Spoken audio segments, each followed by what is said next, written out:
السلام عليكم ورحمة الله وبركاته. بسم الله الرحمن الرحيم. الحمد لله رب العالمين. اللهم صل وسلم على عبدك ورسولك محمد الأمين وعلى آله وأصحابه أجمعين. أيها الناس أوصيكم وإياي أولا بتقوى الله. رب اشرح لي صدري ويسر لي أمري واحلل عقدة من لساني يفقهوا قولي. إن أريد للإصلاح ما استطعت وما توفيقي إلا بالله عليه توكلت وإليه أنيب. أعوذ بالله من الشيطان الرجيم. بسم الله الرحمن الرحيم.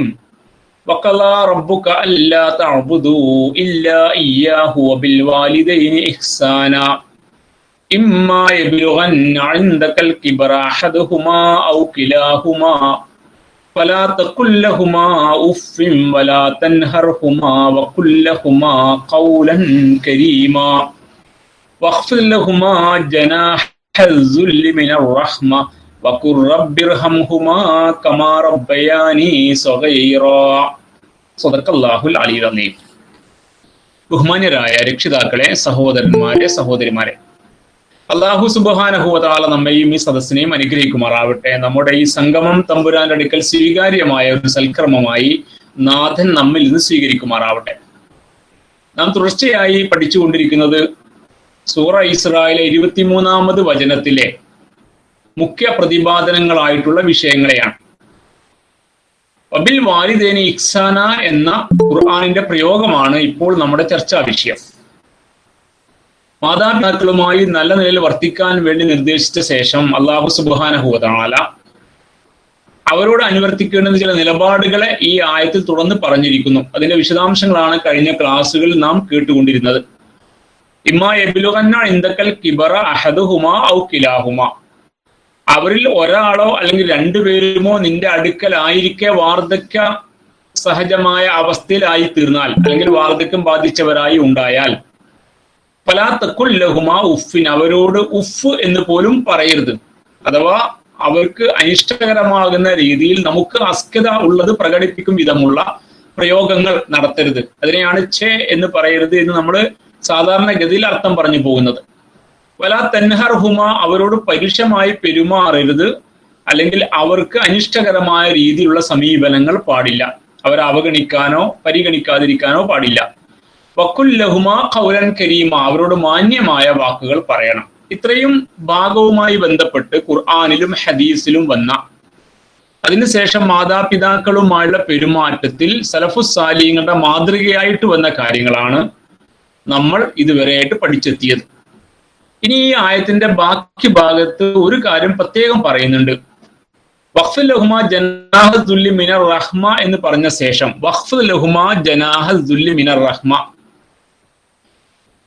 അവർക്ക് നിന്റെ കാരുണ്യത്തിന്റെ ചിറകുകൾ താഴ്ത്തി കൊടുക്കണം. അഥവാ കാരുണ്യാതിരേകത്തോടു കൂടി അവരോട് പെരുമാറാനും, അവർ നിന്റെ സ്നേഹമസൃണമായ കാരുണ്യം നിറഞ്ഞ പെരുമാറ്റത്തിന്റെ സുരക്ഷത്തിനകത്ത് സംരക്ഷിക്കപ്പെടുന്ന അവസ്ഥ അവർക്ക് അനുഭവപ്പെടാനും ഫീൽ ചെയ്യാനും പറ്റും വിധമുള്ള സമീപനം സ്വീകരിക്കണം എന്ന് പറഞ്ഞ ശേഷം വഖുർ റബ്ബിർഹംഹുമാ കമാ റബ്ബയാനി സഗീറ എന്ന് പ്രത്യേകം പറഞ്ഞിരിക്കുന്നു. ഈ ആയത്ത് അവസാനിക്കുന്നത് അങ്ങനെയാണ്. അവർക്ക് വേണ്ടി നീ ഇങ്ങനെ പ്രാർത്ഥിക്കണം. വഖുൽ, നീ പ്രാർത്ഥിച്ചുകൊണ്ടിരിക്കണം. റബ്ബിർഹംഹുമാ, അവരോട് രണ്ടുപേരോടും റബ്ബെ നീ കരുണ കാണിക്കണമേ. കമാ റബ്ബയാനി സഗീറ, എന്നെ ചെറുപ്പത്തിൽ അവർ എவ்விதം പോറ്റി വളർത്തിയോ അவ்விதം അവരോട് രണ്ടുപേരോടും നീ കരുണ കാണിക്കണമേ എന്ന് പ്രാർത്ഥിക്കുകയും വേണം. ഇന്ന് നമ്മുടെ ക്ലാസിന്റെ ഊന്നൽ ഈ പ്രാർത്ഥനയാണ്, അഥവാ മാതാപിതാക്കൾക്ക് വേണ്ടിയുള്ള പ്രാർത്ഥന. ഇവിടെ അള്ളാഹു നമ്മോട് കൽപ്പിക്കുകയാണ്. ഇതൊരു കൽപ്പനക്രിയയാണ്. കുൽ, നീ പറയണം. മാതാപിതാക്കളോട് നല്ല നിലക്ക് പെരുമാറണം എന്നതുമായി ബന്ധപ്പെട്ട് അതിന്റെ അതിർവരമ്പുകൾ വളരെ കൃത്യമായി വരച്ചു കാണിക്കും വിധമുള്ള ഉപദേശങ്ങൾ നൽകിയ ശേഷം പിന്നീട് നൽകുന്ന ഒരു കൽപ്പനയാണ് വഖുൽ, നീ പ്രാർത്ഥിക്കണം. റബ്ബിർഹംഹുമാ കമാ റബ്ബയാനി സഗീറ, നമുക്ക് പരിചയമുള്ള പ്രാർത്ഥനയാണ്. നമ്മളൊക്കെ നമ്മുടെ മാതാപിതാക്കൾക്ക് വേണ്ടി പ്രാർത്ഥിക്കാറുണ്ട്. ഈ പ്രാർത്ഥന നമ്മൾ നടത്താറുണ്ട്. നമ്മളൊരു സദസ്സിലൊക്കെ ഒന്നിച്ചു കൂടിയിരിക്കുമ്പോൾ നമ്മൾ നമ്മുടെ മാതാപിതാക്കളുടെ കാര്യം മാത്രമല്ല, നമ്മുടെ എല്ലാവരുടെയും മാതാപിതാക്കളുടെ കാര്യം പറയുന്നു എന്ന നിലക്ക് നമ്മൾ ഈ പ്രാർത്ഥനയെ ബഹുവചന രൂപത്തിലാക്കിയിട്ട് പ്രഖ്യാപിക്കാറുണ്ട്.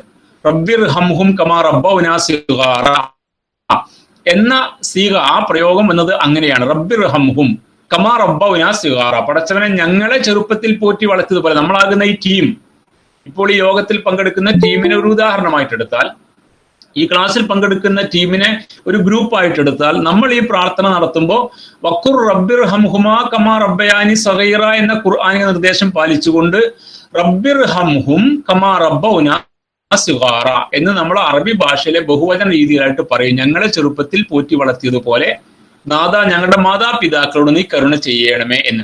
അപ്പൊ ഈ പ്രാർത്ഥന നിർവഹിക്കാൻ അള്ളാഹു നമ്മോട് കൽപ്പിച്ചിരിക്കുകയാണ്. അപ്പോൾ മാതാപിതാക്കൾക്ക് വേണ്ടി നമ്മൾ ഇങ്ങനെ പ്രാർത്ഥിക്കേണ്ടതുണ്ട് എന്ന് ഖുർആൻ പഠിപ്പിക്കുന്നു. ഈ പ്രാർത്ഥന നാം മാതാപിതാക്കളുമായി ഒന്നിച്ച് ജീവിക്കുമ്പോഴും, നാം അവരുടെ കൂടെ ഇല്ലാത്ത നമ്മുടെ അഭാവത്തിൽ, അവർ നമ്മുടെ കൂടെ ഇല്ലാത്ത അഭാവത്തിന്റെ അവസ്ഥയിലും, അവർ നമ്മിൽ നിന്ന് വിട്ടുപിരിഞ്ഞ അവസ്ഥയിലും എല്ലാം നിർവഹിക്കേണ്ടുന്ന പ്രാർത്ഥനയാണ്. അഥവാ മാതാപിതാക്കളുമായുള്ള നമ്മുടെ ബന്ധത്തിന്റെ ആ ഇസ്ലാമികമായ മാനത്തെ, നമ്മുടെ രക്തബന്ധത്തിന്റെ, പിതൃത്വ മാതൃത്വ പുത്രബന്ധത്തിന്റെ എല്ലാം രക്തബന്ധത്തിന്റെ ആ ഉദാത്തമായ ഭാവത്തെ, അവരോട് നമ്മൾ കാണിക്കുന്ന സ്നേഹത്തിന്റെയും ആദരവിന്റെയും ബഹുമാനത്തിന്റെയും അവർക്ക് നൽകുന്ന പരിചരണത്തിന്റെയും ആശ്വാസത്തിന്റെയും സമാശ്വാസത്തിന്റെയും എല്ലാം, അവരോട് കാണിക്കുന്ന നമ്മുടെ കാരുണ്യത്തിന്റെ പെരുമാറ്റ മര്യാദയിൽ നാം പാലിക്കുന്ന മര്യാദയുടെ, അവർക്ക് നൽകുന്ന ഷെൽട്ടറിന്റെ സുരക്ഷിതത്തിന്റെ എല്ലാ അവസ്ഥയോടൊപ്പം തന്നെ പ്രാർത്ഥനയ്ക്ക് ഉത്തരം കിട്ടുന്ന ഓരോ നിമിഷങ്ങളിലും അവർക്ക് വേണ്ടി പ്രാർത്ഥിക്കാൻ നമ്മോട് കൽപ്പിച്ചിരിക്കുന്നു. അള്ളാഹുവിന്റെ കൽപ്പനയാണ്. അഥവാ മാതാപിതാക്കൾ നമ്മോട് ചെയ്ത് കാണിച്ച, നമ്മോട് അവർ കാണിച്ച ഔദാര്യത്തിന് പകരം നൽകാൻ നമുക്ക് ഒരിക്കലും സാധ്യമല്ല എന്ന യാഥാർത്ഥ്യം കഴിഞ്ഞ ക്ലാസ്സുകൾ നാം മനസ്സിലാക്കി കഴിഞ്ഞു. എന്നാൽ അവർ നമ്മോട് കാണിച്ച ഈ ഔദാര്യത്തിന് പകരം നമുക്ക് ചെയ്യാൻ കഴിയുന്ന ഏറ്റവും നല്ല ഹദിയ, സമ്മാനമാണ് ഈ പ്രാർത്ഥന.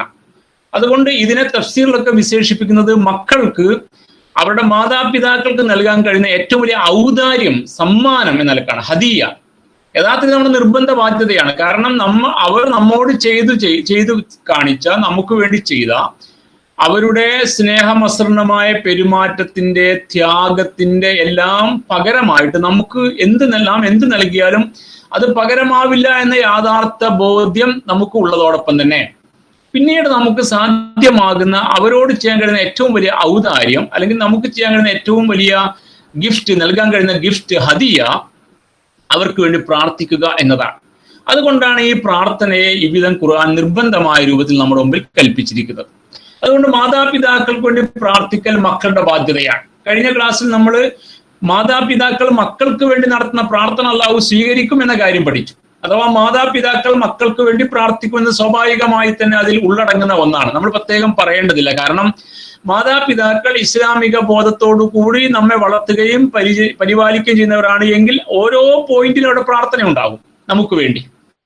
പക്ഷെ നമ്മൾ ആ മാതാപിതാക്കൾ നമ്മോട് കാണിച്ച ഔദാര്യത്തെ മനസ്സിലാക്കുന്നു എങ്കിൽ നമ്മുടെ സ്വർഗമാണ് അവരെന്നും, നമ്മുടെ സ്വർഗത്തിലേക്കുള്ള പ്രവേശന കവാടമാണ് അവരെന്നും, ആ കവാടം അവിടെ തന്നെ നമുക്ക് വേണ്ടി തുറന്നിരിക്കണം എന്നും ആഗ്രഹിക്കുന്നുണ്ട് എങ്കിൽ നാം അവരോട് ചെയ്തുകൊണ്ടിരിക്കുന്ന എല്ലാ സ്നേഹമസൃണമായ പെരുമാറ്റങ്ങൾക്ക് അപ്പുറം ഉപരിയായിട്ട് നമ്മൾ ചെയ്യേണ്ടുന്ന ഒന്നാണ്, വിട്ടുപോവാതെ ചെയ്യേണ്ടുന്ന ഒന്നാണ് ഈ ദുആ. അങ്ങനെയാണ് ഈ പ്രാർത്ഥനയുടെ പ്രാധാന്യത്തെ കുറിച്ച് തഫ്സീറുകൾ വിശദീകരിച്ചിരിക്കുന്നത്. എന്നല്ല, മാതാപിതാക്കൾക്ക് വേണ്ടി മക്കൾ നടത്തുന്ന പ്രാർത്ഥന കാരണമായിട്ട് പാരത്രിക ലോകത്ത് അവിടെ ദറജ വർദ്ധിക്കും എന്നും, അവർക്ക് ലഭ്യമാകുന്ന ഏറ്റവും വലിയ കൻസ് അവരുടെ സൽക്കർമ്മങ്ങളോടൊപ്പം തന്നെ അവർക്ക് സംഭവിച്ചു പോയ വീഴ്ചകൾ പൊറുക്കപ്പെട്ട് അള്ളാഹുവിന്റെ അടുക്കലുള്ള പദവി ഉയരും വിധമുള്ള ബർസഹിൽ, മരണശേഷം ബർസഹിൽ അവർ നിലനിൽക്കുന്ന അവസ്ഥയുടെ പദവി, അവർക്ക് ദറജ വർദ്ധിച്ചു കിട്ടിക്കൊണ്ടിരിക്കുന്ന, അഥവാ അവർക്ക് ലഭ്യമാകുന്ന സുഖസൗകര്യങ്ങൾ വർദ്ധിച്ചു കിട്ടിക്കൊണ്ടിരിക്കുന്ന, അല്ലെങ്കിൽ അവരുടെ അറിവില്ലായ്മ കൊണ്ടോ മറ്റോ സംഭവിച്ച വീഴ്ചകൾ അല്ലെങ്കിൽ ചെയ്ത തെറ്റുകുറ്റങ്ങളുടെ ഭാഗമായി അനുഭവിക്കുന്ന പ്രയാസങ്ങൾ ക്രമേണ അതിന്റെ സങ്കീർണതകൾ കുറഞ്ഞു വരുന്ന, പിന്നീട് അത് ക്രമേണ ആശ്വാസത്തിലേക്ക് എത്തുന്ന, പിന്നീട് ആ ആശ്വാസത്തിന്റെ ആ അവസ്ഥക്ക് അതിന്റെ പദവി വർദ്ധിച്ച് ഗ്രേഡ് കൂടി വരുന്ന, ഒരു വേള ഒടുവിൽ സ്വർഗത്തിലേക്ക് തന്നെ അവർ എത്തിപ്പെടാൻ കാരണമാകുന്ന ഒന്നാണ് മക്കളുടെ പ്രാർത്ഥന എന്നും വളരെ കൃത്യമായിട്ട് ഇസ്ലാം പഠിപ്പിച്ചിട്ടുണ്ട്.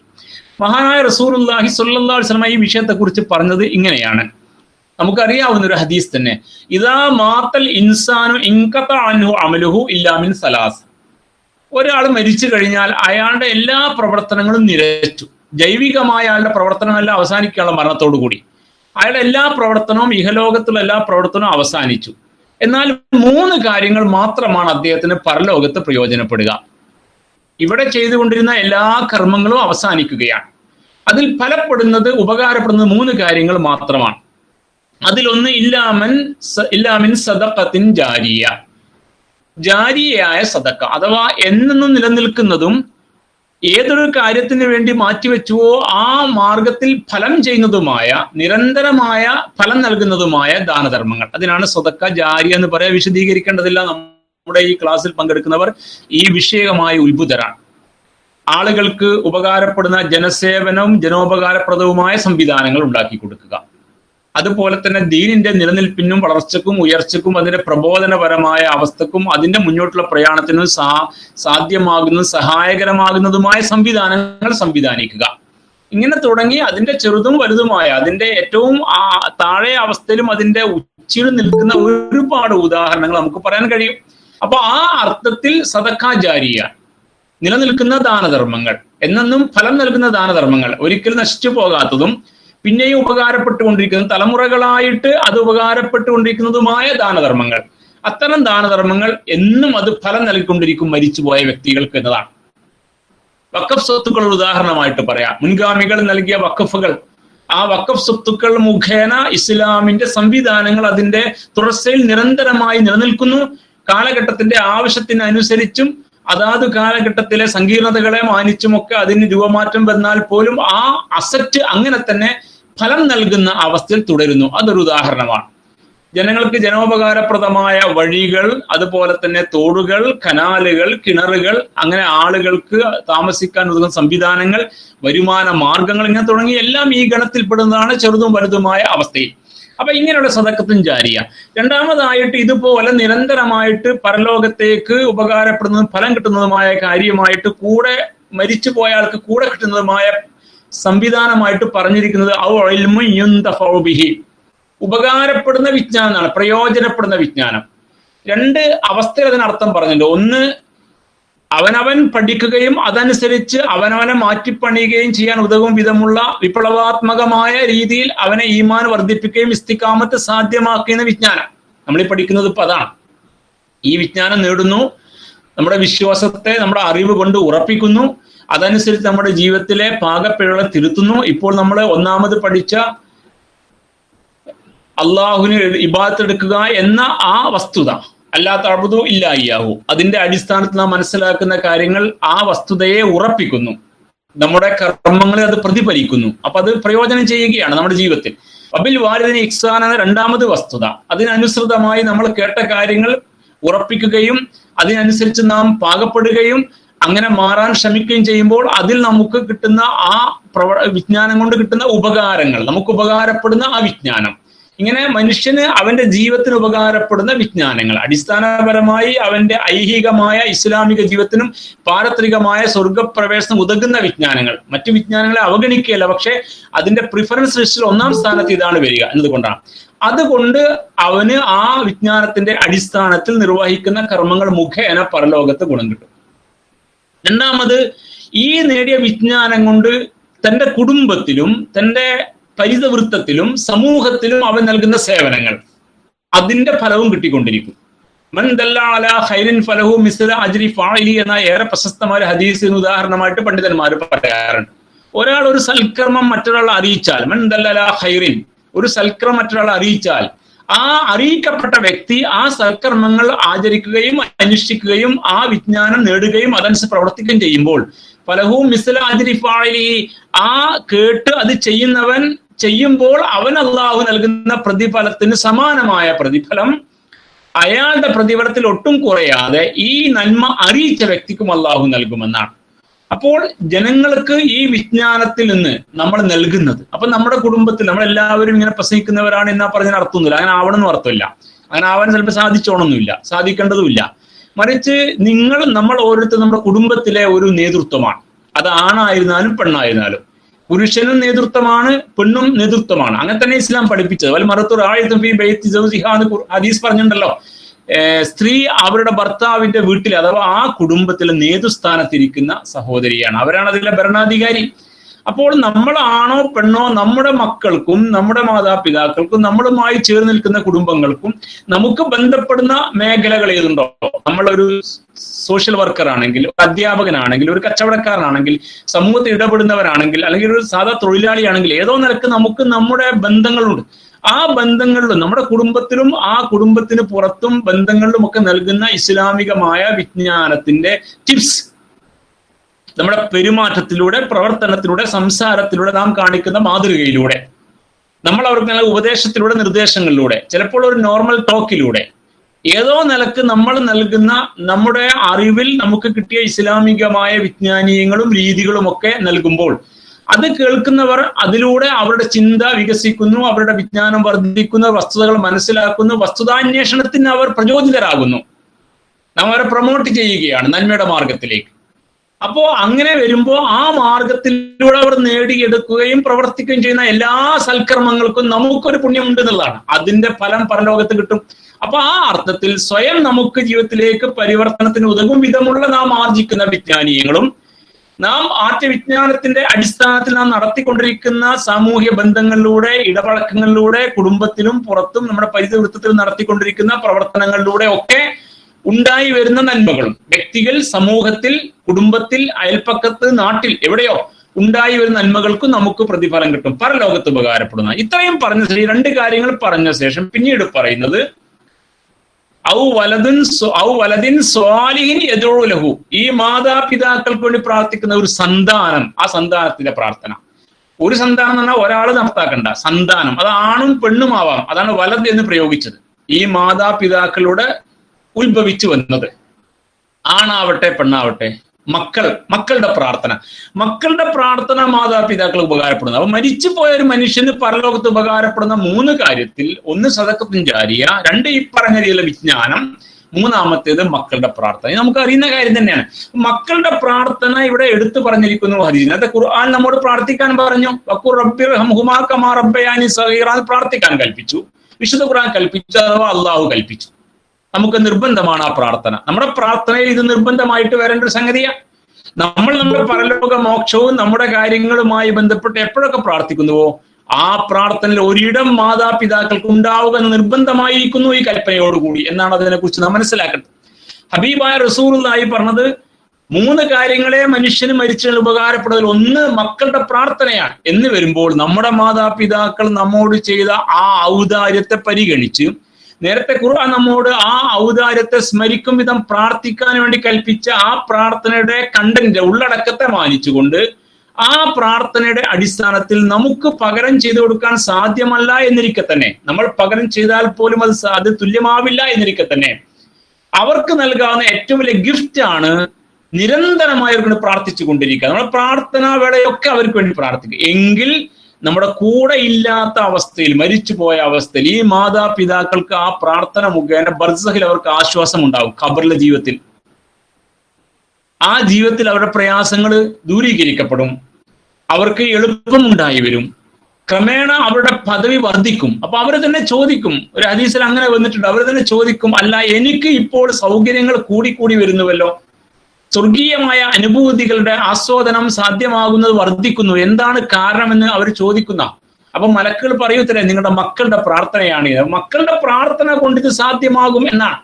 ആ പ്രാർത്ഥന നിരന്തരമായി നടന്നുകൊണ്ടിരിക്കുന്നുവെങ്കിൽ അവർക്ക് സ്വർഗത്തിൽ പ്രവേശിക്കാൻ അത് കാരണമാവുകയും ചെയ്യും. ഇതിനേക്കാൾ വലിയ ഒരു ഹദിയ വേറെ ഇല്ലല്ലോ. ഇതിനേക്കാൾ വലിയൊരു ഗിഫ്റ്റ് നമ്മുടെ മാതാപിതാക്കൾക്ക് കൊടുക്കാനില്ല.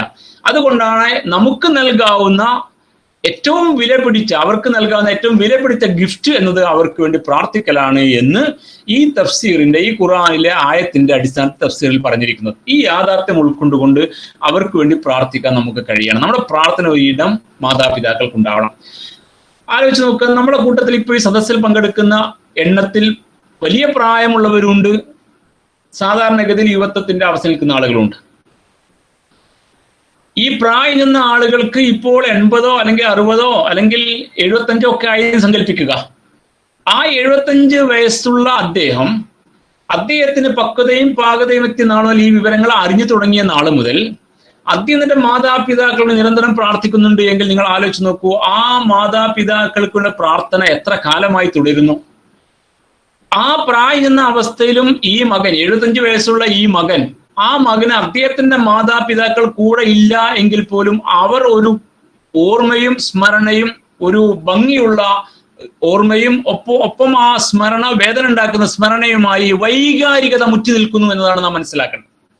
അഥവാ പ്രാർത്ഥിക്കുക എന്ന് പറയുമ്പോൾ നാം എത്ര പ്രായത്തിലായിരുന്നാൽ ആ പ്രാർത്ഥനയിൽ മാതാപിതാക്കൾ ഇടമുണ്ടാകുമ്പോൾ, നമ്മിൽ നിന്ന് മരിച്ചു പോയി അവരെങ്കിലും വർഷങ്ങളായി മരിച്ചിട്ട് എങ്കിലും നമുക്കിപ്പോ ഏറെ വയസ്സായി, നമുക്ക് മക്കളും പേരമക്കളും ഒക്കെ ആയി, നമ്മളും മരണത്തോട് ഇങ്ങനെ അടുത്തുകൊണ്ടിരിക്കുന്നു എന്ന അവസ്ഥയിൽ പോലും, അല്ലെങ്കിൽ അങ്ങേറ്റം വാർദ്ധക്യ സഹജമായി കിടപ്പിലായ അവസ്ഥയിൽ പോലും ഓർമ്മ നശിച്ചില്ല എങ്കിൽ ആ അവസ്ഥയിലും ആ വ്യക്തിയുടെ മാതാപിതാക്കളെ പ്രാർത്ഥിക്കുമല്ലോ. കാരണം നിർബന്ധമാണ് പ്രാർത്ഥന. അപ്പൊ അദ്ദേഹത്തിന്റെ മാതാപിതാക്കളുമായുള്ള ഈ ബന്ധത്തിന്റെ വൈകാരികതയെ പച്ചയായി നിലനിർത്തുകയാണ് ഇസ്ലാം ചെയ്യുന്നത്. അതാണ് ഈ പ്രാർത്ഥന കൊണ്ട് ഉദ്ദേശിച്ച കാര്യവും. അഥവാ നമ്മൾ അവരെ വിസ്മരിക്കുന്നില്ല, മാതാപിതാക്കൾ വിസ്മരിക്കപ്പെടുന്നില്ല. നമ്മുടെ ചില സഹോദര സമുദായങ്ങളുടെ കുടുംബത്തിലേക്ക് ചെന്ന് നോക്കിയാൽ നമുക്ക് കാണാൻ പറ്റും, അവരിൽ ഈ പിതൃപൂജയുണ്ട്. അപ്പൊ ഒരു മാതാപിതാക്കൾ മരിച്ചാൽ ഒന്നുകിൽ അവരുടെ അടക്കം ചെയ്ത കുഴിമാടം അങ്ങനെ തേച്ച് മിനുക്കി നിർത്തി അവിടെ വിളക്ക് വെക്കും. ഒരു സ്മരണയാണ് അവർ ചെയ്യുന്നത്. അതിൽ ശരി തെറ്റ് നമുക്ക് തൽക്കാലം വിടാം. ഇസ്ലാമിക കാഴ്ചപ്പാടിൽ അങ്ങനെ സംഗതി ഇല്ല, നമുക്ക് അറിയുകയും ചെയ്യാം. പക്ഷെ ഒരു സ്മരണ നിലനിർത്താനുള്ള ഒരു മാർഗമാണത് എന്ന് മനസ്സിലാക്കാൻ പറ്റും. പിന്നെ അത് വീട്ടിലാണെങ്കിൽ ഫ്രെയിം ചെയ്ത ഫോട്ടോക്ക് മുമ്പിൽ വിളക്ക് കൊളുത്തി വെച്ച് മാലയൊക്കെ ഇട്ടിട്ട് രാവിലെ പോയി നമിക്കുന്ന പരിപാടിയും ഉണ്ടാവാം. നമ്മൾ അതിന്റെ ഇസ്ലാമിക മാനമോ ഷിർക്കിന്റെ വശവും അല്ല ഇപ്പൊ ചർച്ച ചെയ്യുന്നത്. മറിച്ച് ആ കുടുംബത്തെ പോറ്റി വളർത്തിയ മാതാപിതാക്കളെ സ്മരിക്കുന്ന ഒരു രീതി അവിടെ നിലനിൽക്കുന്നുള്ളതാണ്. ഇസ്ലാം ഈ ഷിർക്കൻ രീതിയെ മാറ്റിമറിച്ചു. അതിനെ ഇസ്ലാമികമായ അതിന്റെ ഈമാനിന്റെ ആവേശം ശരിയാവണ്ണം പ്രതിഫലിക്കുന്ന, എന്നാൽ ഹൃദയത്തിന്റെ വൈകാരികത ചേർത്ത് വെച്ച ഒരു രീതിയാക്കി മാറ്റി. ആ രീതിയാണ് പ്രാർത്ഥന. ഇതാണ് അതിന്റെ മർമ്മം. അതുകൊണ്ട് നമ്മൾ റബ്ബിർഹംഹുമാ കമാ റബ്ബയാനി സഗീറ എന്ന് പ്രാർത്ഥിക്കുമ്പോൾ യഥാർത്ഥത്തിൽ ഏത് പ്രായമുള്ള അവസ്ഥയിലാണ് ഈ മകനെങ്കിലും ആ മകന് മാതാപിതാക്കളാകുന്ന ആ തണുപ്പും കുളിരും ആ സുരക്ഷിതത്വവും അവരുടെ കൂടെ ജീവിച്ച ആ അനുഭവവും അവരുള്ള കാലത്തെ ആ സന്തോഷകരമായ അവസ്ഥയും ഒക്കെ പച്ചയായി അവന്റെ മനസ്സിൽ ഇങ്ങനെ സ്മരണയായി നിലനിൽക്കുകയാണ്. ഇതാണ് അതിന് ശരിയായ ഒരു വശം. സാധാരണഗതിയിൽ നമ്മുടെ മാതാപിതാക്കളെ ഓർക്കാൻ വേണ്ടി ചിലപ്പോൾ നമ്മൾ ഫോട്ടോ ഒക്കെ എടുത്ത് ആരും കാണാൻ സൂക്ഷിക്കുന്നുണ്ടാവും. ഇപ്പോഴത്തെ കാലത്ത് ഈ ഫോട്ടോ എടുക്കലും ഒന്നും ഒരു പുതിയ വിഷയമല്ലല്ലോ. അതൊക്കെ സ്വാഭാവികമായ സാധാരണ വിഷയമായിട്ട് മാറിയതാ. മുമ്പൊക്കെ നമ്മൾ എവിടെയോ പോയി ഒരു ഫോട്ടോ സംഘടിപ്പിച്ച് കൊടുന്ന് വെക്കേണ്ടി വരും. ഇപ്പൊ അങ്ങനെയല്ല. അനങ്ങിയാൽ ഈ സംവിധാനമൊക്കെ എല്ലാവരുടെ കയ്യിലുള്ളത് കൊണ്ട് ഏത് അവസരങ്ങളും ഒപ്പിയെടുക്കുന്നത് കൊണ്ട് നമ്മുടെ മാതാപിതാക്കളുടെ ജീവിതത്തിലെ വളരെ വളരെ വൈകാരികമായ കുറെ അവസ്ഥകളും അവരുടെ വളർച്ചയുടെ ഓരോ ഘട്ടത്തിലും അവരുടെ പിന്നെ ശാരീരികമായ അവസ്ഥയൊക്കെ പ്രതിഫലിക്കും വിധമുള്ള നല്ല ചിത്രങ്ങളൊക്കെ നമ്മുടെ കയ്യിലുണ്ടാവും. ഈ ചിത്രങ്ങളെ എടുത്തു വെച്ച് നമ്മൾ അത് നോക്കിയിട്ട് അവരെ അനുസ്മരിക്കുക എന്ന രീതി, അല്ലെങ്കിൽ സ്മരിക്കുന്ന രീതി, അല്ലെങ്കിൽ സ്മരിക്കാൻ വേണ്ടി അവരെ ഇങ്ങനെ ഫ്രെയിം ചെയ്ത് വെക്കുന്ന രീതി ഇസ്ലാം പ്രോത്സാഹിപ്പിച്ചിട്ടില്ല. അത് ആവശ്യമില്ലാത്ത വിധമുള്ള ഒരു സംവിധാനം ഇസ്ലാം ഉണ്ടാക്കിയത് കൊണ്ടാണ് പ്രോത്സാഹിപ്പിക്കാത്തത്. അത് പറയാനാണ് ഇത്രയും വിശദീകരിച്ചത്. നമ്മുടെ മാതാപിതാക്കളെ ഓർക്കാൻ ഒരു ഫോട്ടോ ഉണ്ടാക്കി വെക്കേണ്ട കാര്യമില്ല.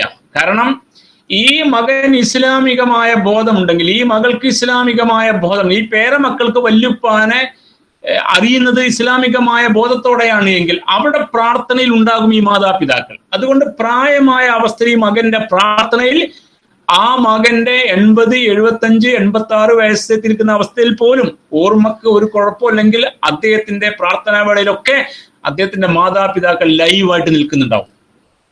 ഇത്രയും സുന്ദരമായ ഒരു ക്രമമാണ് ഈ വിഷയത്തിൽ ഇസ്ലാം ഉണ്ടാക്കിയിട്ടുള്ളത്. അതുകൊണ്ട് ഈ പ്രാർത്ഥന നമ്മുടെ മാതാപിതാക്കൾ നൽകാവുന്ന ഏറ്റവും വലിയ ഗിഫ്റ്റാണ്, ഹദിയയാണ്.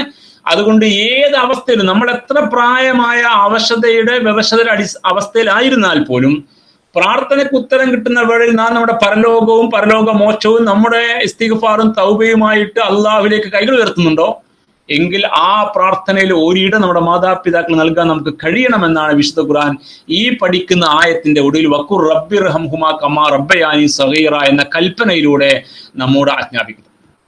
ഇനി ഒരു കാര്യം കൂടി പറഞ്ഞ് നമുക്ക് ഈ ചർച്ച അവസാനിപ്പിക്കാം. മാതാപിതാക്കൾക്ക് വേണ്ടി നടത്തിയ പ്രാർത്ഥനകൾ ഖുർആനിൽ വന്ന ചില ഉദാഹരണങ്ങളുണ്ട്. അത് ചിലത് വിശദമായി തന്നെ വന്നിരിക്കുന്ന, ചില പരാമർശങ്ങളായിട്ടേ വന്നിട്ടുള്ളൂ. പ്രവാചകന്മാരുടെ കാലഘട്ടവുമായി ബന്ധപ്പെട്ട് ഈ വിഷയത്തെ ക്രമീകരിക്കുകയാണെങ്കിൽ ഇതിൽ നൂഹ് നബി അലൈഹി സ്വലാത്തു വസ്സലാമ തന്റെ മാതാപിതാക്കൾക്ക് കൂടി വേണ്ടി പ്രാർത്ഥിച്ച ഒരു പ്രാർത്ഥന ഈ വിഷയത്തിൽ വന്നിട്ടുണ്ട്. സൂറ നൂഹിന്റെ അവസാന ഭാഗത്ത് അദ്ദേഹത്തിന്റെ പ്രബോധനത്തിന് ഒടുവിൽ ഇസ്ലാം സ്വീകരിക്കാൻ തയ്യാറാവാതെ ഷിർക്കിന്റെ വഴിയിലൂടെ സഞ്ചരിക്കുന്ന ആ മഹാഭൂരിപക്ഷം വരുന്ന അദ്ദേഹത്തിന്റെ ജനതക്കെതിരെ അവസാന ഘട്ട 950 വർഷക്കാലം പ്രബോധന പ്രവർത്തനങ്ങൾ നടത്തിയിട്ടും റിസൾട്ട് വേണ്ട അളവിൽ ആയി വരാത്തൊരു പശ്ചാത്തലത്തിൽ അള്ളാഹുവിനുള്ള അദ്ദേഹം റിപ്പോർട്ട് സമർപ്പിക്കുന്നുണ്ട് ഈ സമൂഹത്തെ നശിപ്പിച്ചു കളയാൻ വേണ്ടി.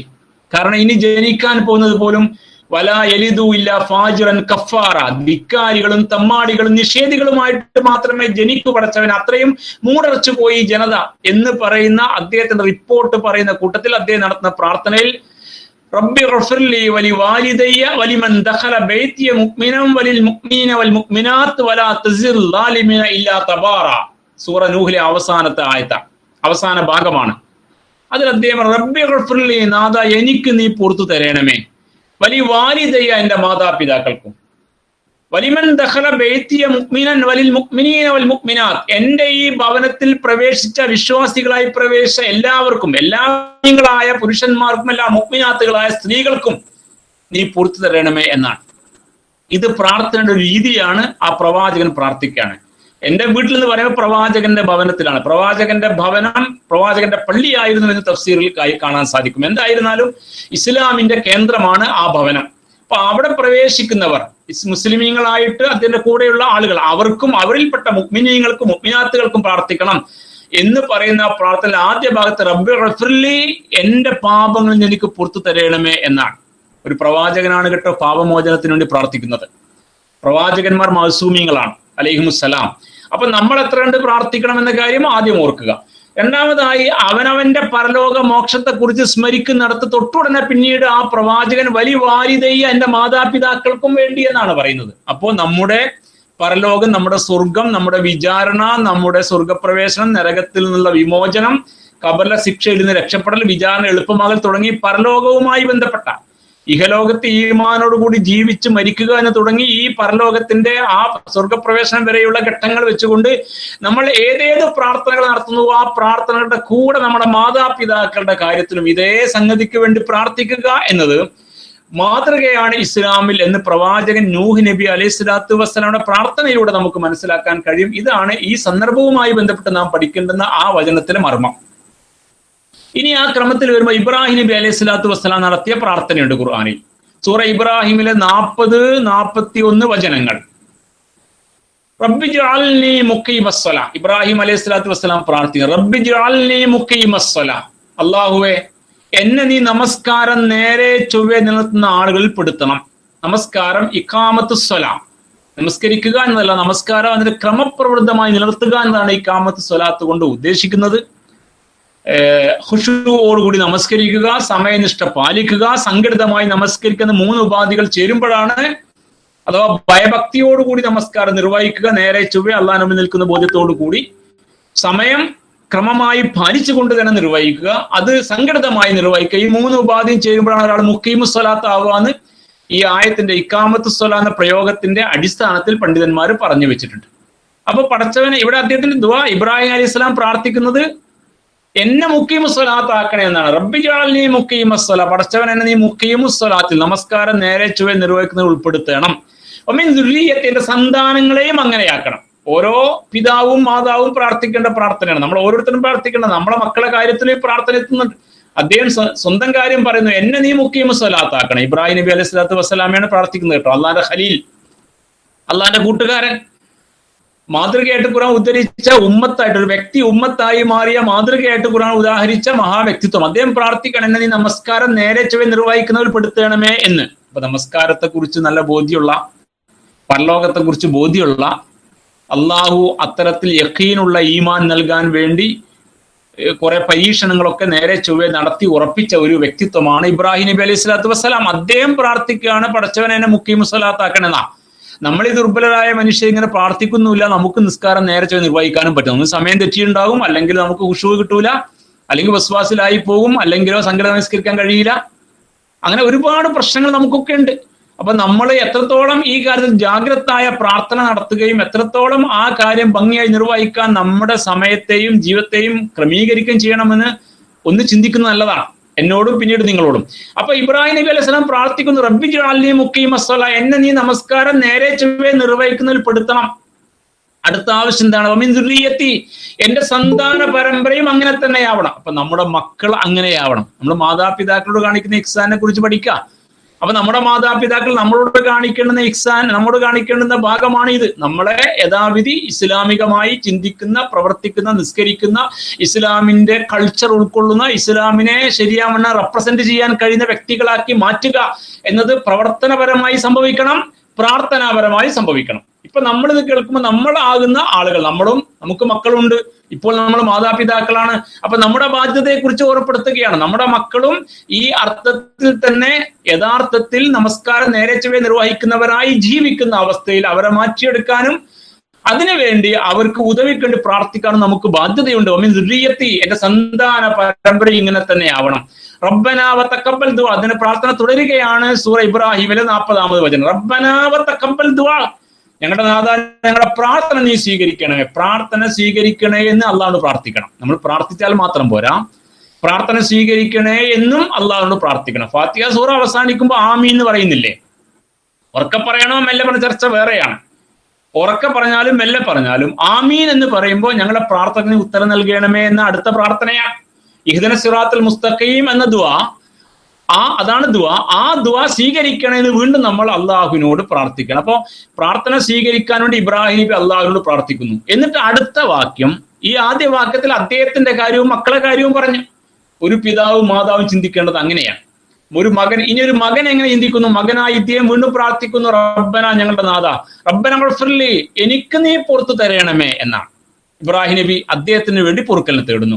വലി വാലിദയ്യ, നേരത്തെ നൂഹ് നബിയുടെ പ്രാർത്ഥന പറഞ്ഞപ്പോഴും റബ്ബി ഗഫിർലി വലി വാലിദയ്യ എന്ന അദ്ദേഹത്തിന്റെ മഗ്ഫിറത്തിനെ കുറിച്ച് പറഞ്ഞ ഉടനെ മാതാപിതാക്കളുടെ മഗ്ഫിറത്തിനെ കുറിച്ച് അദ്ദേഹം പ്രാർത്ഥിക്കുന്നു. അതേ രീതിയിൽ ഇവിടെ ഇബ്രാഹിം നബി അലൈഹി സ്വലാത്തു വസ്സലാം റബ്ബന ഗഫിർലി വലി വാലിദയ്യ, എനിക്കും എന്റെ മാതാപിതാക്കളും നീ പുറത്തു തരണമേ എന്നാണ്. അപ്പൊ നമ്മുടെ മഗ്ഫിറത്തിനെ കുറിച്ച് ചിന്തിക്കുമ്പോഴൊക്കെ, നമ്മുടെ പരലോകത്തെ കുറിച്ച് ഓർക്കുമ്പോഴൊക്കെ, നമ്മുടെ നരക വിമോചനത്തെയും സ്വർഗപ്രവേശനത്തെ ഓർക്കുമ്പോഴൊക്കെ, നമ്മുടെ ഖബറിലെ ശിക്ഷയെ കുറിച്ച് ഓർക്കുമ്പോഴൊക്കെ നമ്മുടെ മാതാപിതാക്കളുടെ കാര്യത്തിലും അത് ഓർക്കാനും പ്രാർത്ഥിക്കാനും കഴിയുക എന്ന ആ ഒരു മർമ്മത്തെയാണ് ഈ പ്രാർത്ഥനയിലും ഖുർആൻ ഓർമ്മിപ്പിക്കുന്നത്. റബ്ബി ഗഫിർലി വലി വാലിദയ്യ, റബ്ബന ഗഫിർലി വലി വാലിദയ്യ വലിൽ മുഅ്മിനീന, ബാക്കി മുഴുവൻ വിശ്വാസികൾക്കും നീ മഗ്ഫിറത്ത് കൊടുക്കണമേ യൗമ യഖൂമുൽ ഹിസാബ്, വിചാരണ നാളിൽ. ഇതാണ് സൂറ ഇബ്രാഹിമിൽ വന്ന പ്രാർത്ഥന. അപ്പൊ നൂഹ് നബിയുടെ പ്രാർത്ഥനയും ഇബ്രാഹിമിന്റെ പ്രാർത്ഥനയും നാം പഠിച്ചു. അതിൽ കുടുംബം എന്നൊരു സംവിധാനം വെച്ച് നോക്കുമ്പോൾ നമ്മുടെ മുകളിൽ നമ്മുടെ മാതാപിതാക്കൾ, മുകളിലേക്ക് വരച്ചാൽ നമ്മളിൽ താഴേക്ക് വരച്ചാൽ മക്കൾ, നമ്മുടെ പേരമക്കൾ. ഇതാണ് ഈ ഒരു സംവിധാനവും യഥാർത്ഥത്തിൽ അതിനെ ഇസ്ലാമികമായി വളർത്തുകയും അതിന്റെ പരലോക വിമോചനവുമായി ബന്ധപ്പെട്ട കാര്യത്തിൽ നമുക്കുണ്ടാകേണ്ടുന്ന കാഴ്ചപ്പാടും അതിനുവേണ്ട പരിശ്രമവും അതിനുവേണ്ട പ്രാർത്ഥനയും എത്രമേൽ മർമ്മപ്രധാനമായി നിൽക്കുന്നു എന്ന ഒരു മർമ്മം ഈ ആയത്തിൽ അള്ളാഹു നമ്മെ പഠിപ്പിക്കുന്നുണ്ട്. അതിനുശേഷം ആ ക്രമത്തിൽ മുന്നോട്ട് വരുമ്പോൾ നമുക്ക് സൂറ അൻ-നംലിലെ ഒരു പ്രാർത്ഥന കാണാം. അത് സുലൈമാൻ അലൈഹി സ്വലാത്തു വസ്സലാമ നടത്തിയ പ്രാർത്ഥനയാണ്. സുലൈമാൻ അലൈഹി സ്വലാത്തു വസ്സലാമ തന്റെ സൈന്യവുമായിട്ട് സഞ്ചരിക്കുന്ന ഒരു വശം സൂറ നംലിൽ നമ്മൾ വായിക്കാറുണ്ടല്ലോ. അപ്പോൾ അദ്ദേഹം അങ്ങനെ സഞ്ചരിച്ച് മുന്നോട്ട് പോകുമ്പോൾ ഒരു താഴ്വരയിലെത്തി. ആ താഴ്വര ഉറുമ്പുകളുടെ താഴ്വര കൂടിയാണ്. അങ്ങനെ ഉറുമ്പുകളുടെ താഴ്വാരത്തിൽ എത്തിയപ്പോൾ സുലൈമാൻ അലൈഹി സ്വലാത്തു വസ്സലാമവും സൈന്യവും സംഘവും കടന്നു വരുമ്പോൾ ഒരു ഉറുമ്പ് ഉറക്കെ വിളിച്ചു പറയുന്നുണ്ടല്ലോ. എന്താണ് വിളിച്ചു പറയുന്നത്? യാ അയ്യുഹൻ-നംലു ഉദ്ഖുലൂ മസാകിനക്കും, നിങ്ങളൊക്കെ വേഗം മാളത്തിൽ പ്രവേശിക്കുവിൻ. ലാ യഹ്തിമന്നക്കും സുലൈമാനു വജുനൂദുഹു, സുലൈമാൻ അലൈഹി സ്വലാത്തു വസ്സലാമയും അദ്ദേഹത്തിന്റെ സൈന്യവും നിങ്ങളെ ചവിട്ടി മെതിക്കാതിരിക്കാൻ വേണ്ടി വഹും ലാ യശ്ഉറൂൻ, അവർ അറിയില്ല. നിങ്ങളുടെ ഉറുമ്പുകൾ അവരിങ്ങനെ സഞ്ചരിച്ചു പോകുമ്പോൾ നിങ്ങളെ കാണുകയില്ല. അങ്ങനെ അവരുടെ കാൽ കീഴ്പ്പെട്ട് പോകേണ്ട, വേഗം മാളത്തിൽ പ്രവേശിക്കുവിൻ എന്ന് ഉറുമ്പ് വിളിച്ചു പറയുന്ന ഈ ഭാഗം ഉറുമ്പിന്റെയും അതുപോലെ മറ്റു പക്ഷിമൃഗാദികളുടെയൊക്കെ ഭാഷ കൈകാര്യം ചെയ്യാൻ അറിയുന്ന, മനസ്സിലാക്കാൻ കഴിയുന്ന ആ ഒരു മുഅ്ജിസത്ത് അള്ളാഹു നൽകിയ സുലൈമാൻ അലൈഹി സ്വലാത്തു വസ്സലാം. അദ്ദേഹം ഫതബസ്സമ ളാഹിക, അദ്ദേഹം പുഞ്ചിരിച്ചു. അഥവാ ഈ സംഗതി കേട്ടപ്പോൾ അദ്ദേഹം വല്ലാതെ സന്തോഷം കൊണ്ട് പുഞ്ചിരിച്ചു. മീൻ കൗലിഹായി, ഉറുമ്പിന്റെ വർത്തമാനത്തിൽ. ഇത് സൂറ നംലിലെ വിശുദ്ധ വാക്യമാണ് 18-19. അപ്പോ അദ്ദേഹം പുഞ്ചിരിച്ചുകൊണ്ട് വക്കാല, അവിടെ വെച്ച് അദ്ദേഹം ഒരു പ്രാർത്ഥന നടത്തി. നമുക്ക് ഇത് അവസാനിപ്പിക്കുന്നുണ്ട്, അങ്ങ് പറഞ്ഞു പോവാണ്. റബ്ബി ഔസിനി അൻ അഷ്കുറ നിഅമതകല്ലത്തി അൻഅംത അലയ്യ, പടച്ചവനെ നീ എന്നോട് കാണിച്ച ഈ ഔദാര്യം ഉണ്ടല്ലോ, അതിന് നന്ദി കാണിക്കാൻ നീ എനിക്ക് തൗഫീക്ക് നൽകണമേ, ഉദവി നൽകണമേ. വഅലാ വാലിദി, എന്റെ മാതാപിതാക്കളോട് നീ കാണിച്ച നിന്റെ ഔദാര്യത്തിന് നന്ദിയുള്ളവനായി മാറാൻ എന്നെ സഹായിക്കണമേ. വഅൻ അമല സ്വാലിഹൻ തർലാഹു, നീ ഇഷ്ടപ്പെടുന്ന പ്രവർത്തനങ്ങൾ ചെയ്യാൻ എനിക്ക് നീ ഉദവി നൽകണം. വഅദ്ഖിൽനി ബിറഹ്മതിക ഫീ ഇബാദിക സ്വാലിഹീൻ, നിന്റെ ഔദാര്യത്താൽ എന്നെ നിന്റെ സജ്ജനങ്ങൾ ഉൾപ്പെടുത്തുകയും ചെയ്യണമെന്ന് അവിടെ വെച്ച് സുലൈമാൻ അലൈഹി സ്വലാത്തു വസ്സലാം പ്രാർത്ഥിക്കുന്നുണ്ട്. ആ പ്രാർത്ഥന നിന്റെ മാതാപിതാക്കൾക്ക് കൂടി ആ പ്രാർത്ഥന അദ്ദേഹം അവരെ എടുത്തു പറയുന്നു. അപ്പൊ നമ്മുടെ കാര്യങ്ങൾ പറയുന്നതോടൊപ്പം നാം അള്ളാഹുവിന് നന്ദിയുള്ളവരായി മാറാനും അള്ളാഹുവിന്റെ കൽപ്പന ജീവിക്കുന്നവരായി തീരാനും നമ്മുടെ പരലോക മോക്ഷവും ആഗ്രഹിച്ച് നാം എന്തൊക്കെ പ്രാർത്ഥിക്കുന്നു അപ്പോഴൊക്കെ മാതാപിതാക്കൾക്കും ആ പ്രാർത്ഥന ഇടം കൊടുക്കണം എന്ന യാഥാർത്ഥ്യം ഈ സൂറ അൻ-നംലിൽ സുലൈമാൻ അലൈഹി സ്വലാത്തു പ്രാർത്ഥനയുടെ കൂട്ടത്തിൽ പഠിപ്പിക്കുന്നു. ഈ സൂറ അഹ്കാഫിലാണ് മാതാപിതാക്കൾ നടത്തുന്ന പ്രാർത്ഥന വന്നിരിക്കുന്നത്. ആ പ്രാർത്ഥന അബൂബക്കർ സിദ്ദീഖ് റളിയല്ലാഹു തആല അൻഹുവുമായി ബന്ധപ്പെട്ടു എന്ന പ്രാർത്ഥനയാണെന്ന് തഫ്സീറുകൾ വായിക്കുമ്പോൾ നമുക്ക് മനസ്സിലാക്കാൻ സാധിക്കും. സൂറ അഹ്കാഫിൽ വവസ്സൈനൽ ഇൻസാന ബിവാലിദൈഹി ഇഹ്സാന എന്ന് പറയുന്ന സൂക്തമുണ്ട്. ഈ സൂക്തം തുടക്കത്തിൽ നമ്മൾ പഠിച്ചിരുന്നു. വഖലാ റബ്ബുക, അതുപോലെ വസ്സൈന, അമറ എന്നൊക്കെ തുടങ്ങിയ കൽപ്പനാ രൂപത്തിലും വസിയത്തിലൂടെയും വിധിയിലൂടെയും ഒക്കെ മാതാപിതാക്കളുമായി അനുവർത്തിക്കേണ്ട രീതി ഖുർആൻ പഠിപ്പിച്ച ഉദാഹരണങ്ങൾ പറഞ്ഞ ഭാഗത്ത് നാം ഈ സൂക്തങ്ങളെല്ലാം വിശദീകരിച്ചിട്ടുണ്ട്. ആ സൂക്തത്തിന്റെ ഒടുവിൽ സൂറ അഹ്കാഫിലെ 15ാമത് വചനത്തിൽ ആ ആയത്തിന്റെ ഒടുവിൽ ഹത്താ ഇദാ ബലഗ അശുദ്ധഹു വബലഗ 40 സന, അദ്ദേഹത്തിന് പ്രായപൂർത്തിയാവുകയും അഥവാ റുഷ്ദ് തന്റെ ഇടം എത്തുകയും 40 വയസ്സാവുകയും ചെയ്തപ്പോൾ കാല, അദ്ദേഹം ഇങ്ങനെ പ്രാർത്ഥിച്ചു, റബ്ബി ഔസിഅനി അൻ അഷ്കുറ നിഅമതകല്ലത്തി അൻഅംത അലയ്യ, പടച്ചവനെ നീ എന്നോട് ചെയ്ത അനുഗ്രഹത്തിന് നന്ദിയുള്ളവനായി മാറാൻ നീ എന്നെ സഹായിക്കണം. വഅലാ വാലിദ, എന്റെ മാതാപിതാക്കളോട് നീ ചെയ്ത ഔദാര്യത്തിന് നന്ദിയുള്ളവനായി മാറാൻ ഞങ്ങളെ നീ സഹായിക്കണം. എന്റെ മാതാപിതാക്കളോട് നന്ദിയുള്ളവരായി തീരാൻ എന്നെ സഹായിക്കണം. വഅൻ അമല സ്വാലിഹൻ തർലാഹു, നീ ഇഷ്ടപ്പെടുന്ന നല്ല പ്രവർത്തനങ്ങൾ സൽക്കർമ്മങ്ങൾ ചെയ്യാൻ എന്നെ സഹായിക്കണം. വഅസ്ലിഹ് ലി ഫീ ദുരിയത്തിന്, സന്താനങ്ങളുടെ കാര്യത്തിൽ ഇസ്ലാഹ് സംഭവിക്കണം. അഥവാ മക്കളുടെ കാര്യത്തിൽ അവർ ഇസ്ലാമികമായി സംസ്കരിക്കപ്പെടുന്ന അവസ്ഥ സംഭവിപ്പിക്കണം. ഇത്രയും പ്രാർത്ഥിക്കുന്നുണ്ട്. ഇന്നീ തുബുത്തുവിലേക്ക് വ ഇന്നി മിനൽ മുസ്ലിമീൻ, ഞാൻ നിന്നിലേക്ക് പശ്ചാത്തപിച്ചിരിക്കുന്നു, ഞാൻ മുസ്ലിമീങ്ങൾപ്പെട്ടവനാണ്. ഇത് അബൂബക്കർ സിദ്ദീഖ് റളിയല്ലാഹു തആല അൻഹുവിന്റെ പ്രാർത്ഥനയായിട്ടാണ് തഫ്സീറിൽ പരിചയപ്പെടുന്നത്. അലി റളിയല്ലാഹു തആല അൻഹു പറയുന്നു, ഈ ആയത്ത് ഇറങ്ങിയത് അബൂബക്കർ സിദ്ദീഖ് റളിയല്ലാഹു തആല അൻഹുവിന്റെ കാര്യത്തിലാണ്. കാരണം അദ്ദേഹത്തിന്റെ മാതാപിതാക്കൾ ഇസ്ലാം സ്വീകരിച്ചത് അദ്ദേഹത്തിന് 40 വയസ്സെത്തിയപ്പോഴാണെന്നാ. അബൂബക്കർ സിദ്ദീഖ് റളിയല്ലാഹു തആല അൻഹു പ്രവാചകന്റെ സന്തസഹചാരിയായിരുന്നു. അതിനൊരു കാരണം പറയുന്നുണ്ട്. പ്രവാചകൻ തിരുനബിക്ക് 20 വയസ്സെത്തിയ സന്ദർഭത്തിൽ അബൂബക്കർ സിദ്ദീഖ് റളിയല്ലാഹു തആല 18 വയസ്സായുള്ളൂ. 2 വയസ്സിന്റെ വ്യത്യാസം ഉണ്ട് അവർ തമ്മിൽ. പ്രവാചകനക്ക് 2 വയസ്സ് കുറവാണ് അബൂബക്കർ സിദ്ദീഖ് റളിയല്ലാഹു തആല അൻഹുവിന്. അങ്ങനെ ഇരിക്കെ പ്രവാചകൻ തിരുമേനി ഷാമിലേക്ക് യാത്ര പോയപ്പോൾ കൂടെ ചെറുപ്പക്കാരനായ 20 വയസ്സുകാരനായ തിരുനബിയുടെ കൂടെ 18 വയസ്സുകാരനായ അബൂബക്കർ സിദ്ദീഖ് റളിയല്ലാഹു തആല അൻഹു ഉണ്ട്. അങ്ങനെ യാത്രാ മധ്യേ ഒരു സ്ഥലത്ത് ഇറങ്ങി അവിടെ ഒരു വൃക്ഷത്തിന്റെ തണലിൽ തിരുനബി വിശ്രമിക്കാനിരുന്നു. ആ പ്രദേശത്ത് ഒരു ക്രിസ്തീയ പാതിരി താമസിക്കുന്ന അറിയപ്പെടുന്ന ഒരു പാതിരി ആ വഴിക്ക് പോകുന്നവർക്ക് അദ്ദേഹത്തിന്റെ ഉപദേശം തേടാറുണ്ട്, മതപരമായ കാര്യങ്ങൾ ചോദിക്കാറുണ്ട്. അങ്ങനെ അബൂബക്കർ സിദ്ദീഖ് റളിയല്ലാഹു തആല അൻഹു ഈ ചെറുപ്പക്കാരനായ 18 വയസ്സുകാരൻ അപ്പൊ ഈ പാതിരിയുടെ അടുക്കൽ പോയി പാതിരിയോട് സംസാരിച്ചു. അപ്പൊ പാതിരി ചോദിച്ചു, ഈ ഇരിക്കുന്ന ആൾ ആരാണ്, നിങ്ങളെ കൂടെയുള്ള ആൾ ആരാണെന്ന്.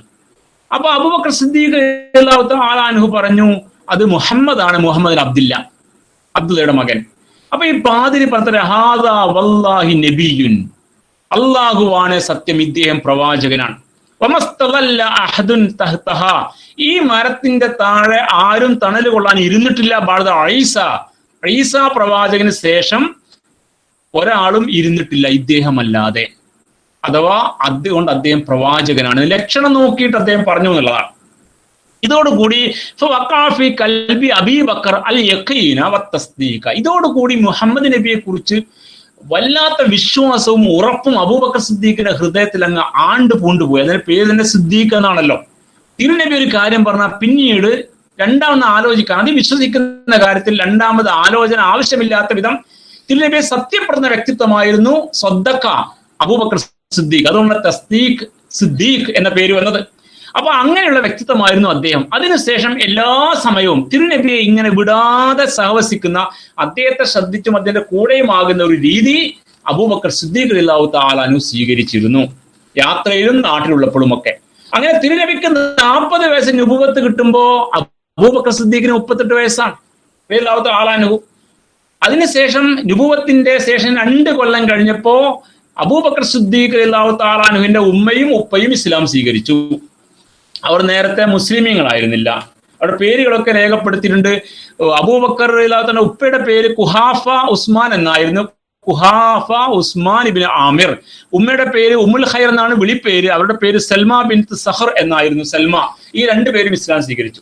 അപ്പൊ അബൂബക്കർ സിദ്ദീഖ് റളിയല്ലാഹു തആല അൻഹു ഇസ്ലാമികമായി തിരുനബിയുടെ കൂടെ ഇസ്ലാം സ്വീകരിച്ച് അദ്ദേഹത്തിന്റെ കൂടെ നേരത്തെയും ശേഷവും ഇസ്ലാമിന്റെ മാർഗത്തിൽ മുന്നണി പോരാടി നിലകൊണ്ടുകൊണ്ടിരിക്കെ 40 വയസ്സതിനായപ്പോൾ അതിന് മാതാപിതാക്കൾ ഇസ്ലാം സ്വീകരിച്ചപ്പോൾ ആ സന്ദർഭത്തെ അനുസ്മരിച്ചാണ് ഈ സൂറ അഹ്കാഫിലെ ഈ പറയുന്ന വചനത്തിൽ അദ്ദേഹത്തിന് വലം ഹത്തായിദ ബലഗ അശുദ്ധഹു ബലഗ 40 സന, അദ്ദേഹത്തിന് 40 വയസ്സായപ്പോൾ, ആളെ പേര് പറയാതെ ഒരു വ്യക്തിയുടെ പ്രാർത്ഥനയെ കുറിച്ച് പരാമർശിക്കുകയാണ് ഈ സൂറത്ത്, ഈ ആയത്തിൽ.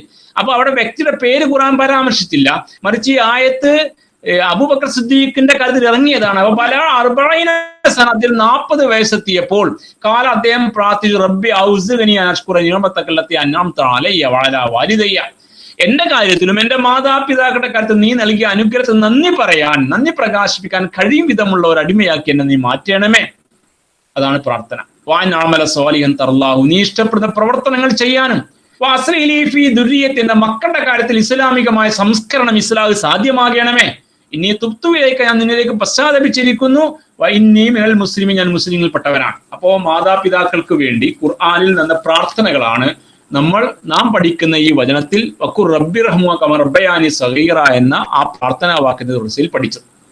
ഇപ്പൊ നമ്മൾ പഠിച്ചുകൊണ്ടിരിക്കുന്ന ഈ സൂക്തത്തിലെ വബിൽ വാലിദനി ഇഹ്സാന എന്ന വിശേഷവുമായി ബന്ധപ്പെട്ട്, അല്ലെങ്കിൽ ആ വസ്തുതയുമായി ബന്ധപ്പെട്ട് ഖുർആൻ പറഞ്ഞതും അതിന്റെ തുടർച്ചയിൽ ഹദീസിലും മറ്റും വന്നതുമായ സംഭവങ്ങളും ഈ പ്രാർത്ഥനയുടെ പ്രാധാന്യവും നമ്മൾ പഠിച്ചു കഴിഞ്ഞു. ഇൻഷാ അല്ലാഹ് ആയത്തിന്റെ ബാക്കി ഭാഗമാണ് ഇനി അടുത്ത ക്ലാസ്സിൽ നമുക്ക് ചർച്ചയ്ക്ക് വെക്കാനുള്ളത്. അല്ലാഹു സുബ്ഹാനഹു വ തആല നാം പഠിച്ച 2 മർമ്മങ്ങൾ, അല്ലാ തഅബുദു ഇല്ലാ ഇയ്യാഹു എന്ന മർമ്മവും വബിൽ വാലിദനി ഇഹ്സാന എന്ന വസ്തുതയുടെ മർമ്മവും യഥാവിധി ഉൾക്കൊണ്ടുകൊണ്ട് നമ്മുടെ ജീവിതത്തിൽ അതിനനുസൃതമായ മാറ്റങ്ങൾ വരുത്തി നമ്മെ ഇസ്ലാമിന്റെ ഈ കൽപ്പനകൾക്ക് അനുസൃതമായി വഴക്കി മെരുക്കിയെടുത്ത് അള്ളാഹുവോട് വിധേയപ്പെടുന്നവരായും മാതാപിതാക്കൾ നന്മയുള്ളവരായും നന്മ ചെയ്യുന്നവരായും അവർക്ക് വേണ്ടി പ്രാർത്ഥിക്കുന്നവരായും അള്ളാഹു മാറ്റി തീർക്കട്ടെ എന്ന് ആത്മാർത്ഥമായിട്ട് പ്രാർത്ഥിക്കുന്നു. അള്ളാഹു സുബ്ഹാനഹു വ തആല നമ്മെ ഏവരെയും അനുഗ്രഹിക്കുമാറാവട്ടെ.